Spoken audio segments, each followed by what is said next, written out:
আর ছেলে আমাকে বলল যে বাবা ইলিশ মাছ খাবো। আমার কাছে একটি টাকাও নেই, জানেন, আমার কাছে একটি টাকাও নেই। আমি কোথায় থেকে বাবা তোমাকে ইলিশ মাছ এনে দেবো? আমি আমার ছেলেকে বললাম বাবা ইলিশ মাছ বাজারে উঠে নাই। পরের দিন আমার ছেলে আবার বললো বাবা ইলিশ মাছ খাবো।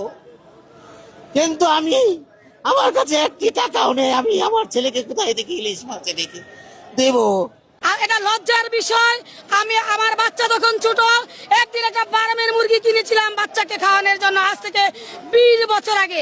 সেই ফার্মের মুরগির গন্ধ নাকে বয়ে আমার আজও বেড়ায়। তাই আমি কিন্তু একটা প্রাইমারি স্কুলের টিচার হয়ে একটা দেশি মুরগি কিনে খেতে আমি আজও পারিনি।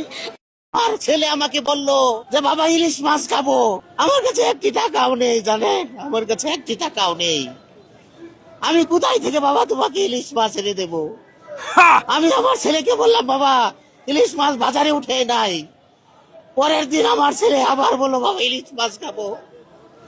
কিন্তু আমার কাছে একটি টাকাও নেই। আমি আমার ছেলেকে কোথায় থেকে ইলিশ মাছ এনে দেবো? আর এটা লজ্জার বিষয়। আমি আমার বাচ্চা তখন ছোট, একদিন একটা ফার্মের মুরগি কিনেছিলাম বাচ্চাকে খাওয়ানোর জন্য, আজ থেকে 20 বছর আগে। সেই ফার্মের মুরগির গন্ধ নাকে বয়ে আমার আজও বেড়ায়। তাই আমি কিন্তু একটা প্রাইমারি স্কুলের টিচার হয়ে একটা দেশি মুরগি কিনে খেতে আমি আজও পারিনি। আর ছেলে আমাকে বলল যে বাবা ইলিশ মাছ খাবো।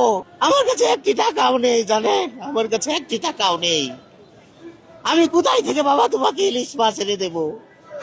আমি আমার ছেলেকে বললাম বাবা ইলিশ মাছ বাজারে উঠে নাই। পরের দিন আমার ছেলে আবার বললো বাবা ইলিশ মাছ খাবো।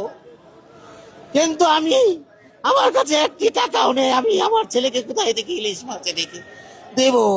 আর এটা লজ্জার বিষয়। আমি আমার বাচ্চা তখন ছোট, একদিন একটা ফার্মের মুরগি কিনেছিলাম বাচ্চাকে খাওয়ানোর জন্য, আজ থেকে 20 বছর আগে।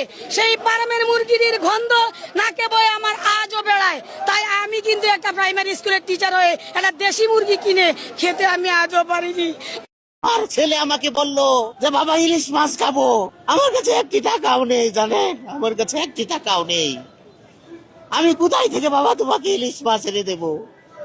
আমি আমার ছেলেকে বললাম বাবা ইলিশ মাছ বাজারে উঠে নাই। পরের দিন আমার ছেলে আবার বললো বাবা ইলিশ মাছ খাবো। কিন্তু আমার কাছে একটি টাকাও নেই। আমি আমার ছেলেকে কোথায় থেকে ইলিশ মাছ এনে দেবো? আর এটা লজ্জার বিষয়। আমি আমার বাচ্চা তখন ছোট, একদিন একটা ফার্মের মুরগি কিনেছিলাম বাচ্চাকে খাওয়ানোর জন্য, আজ থেকে 20 বছর আগে। সেই ফার্মের মুরগির গন্ধ নাকে বয়ে আমার আজও বেড়ায়। তাই আমি কিন্তু একটা প্রাইমারি স্কুলের টিচার হয়ে একটা দেশি মুরগি কিনে খেতে আমি আজও পারিনি।